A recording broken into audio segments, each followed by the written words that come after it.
दोस्तों, एक ऐसा गरीब ब्राह्मण परिवार जहाँ गरीबी का इतना अभाव कि खाना पीना एक समय का भी नहीं जुटता था, उसी परिवार में एक दिव्य बालक का जन्म होता है। पर उस समय घर में एक वक्त का खाना भी नसीब से मिलता था। बेचारा वह बालक भिक्षा मांगकर खाने के लिए कुछ पैसे जुटाता था। गरीबी इतना था कि रिश्तेदारों ने भी मुंह मोड़ लिया, किसी ने भी मदद के लिए हाथ नहीं बढ़ाया।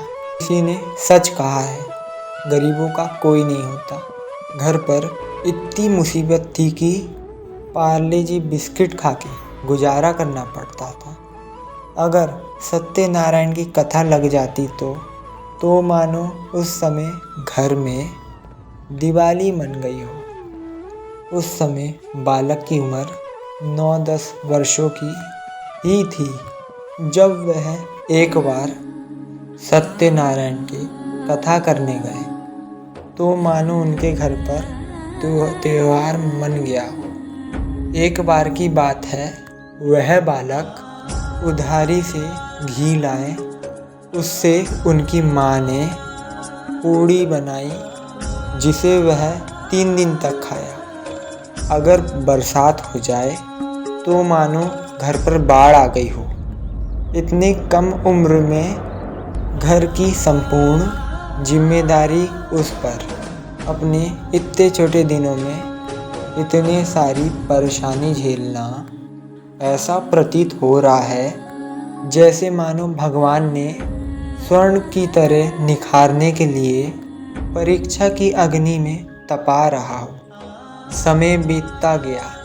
वो कहते हैं ना, गुरु कृपा हो जाए तो जीवन धन्य हो जाता है। वही उस बालक के साथ हुआ।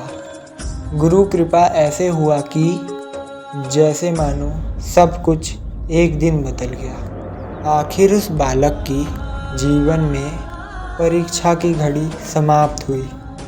तो जानते हैं वह आज कौन है, जिसे आप सब हम सब बागेश्वर धाम सरकार के नाम से जानते हैं। वह लोगों की मन की बात किसी की भी बिना बताए ही जान जाते हैं अथवा पर्चे में लिख देते हैं।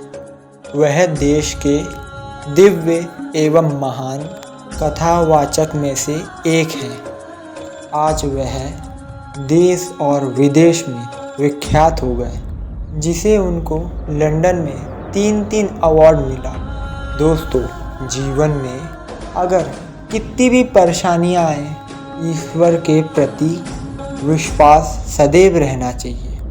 यही सीख गुरु जी से मिलती है। जय बागेश्वर धाम, जय सन्यासी बाल।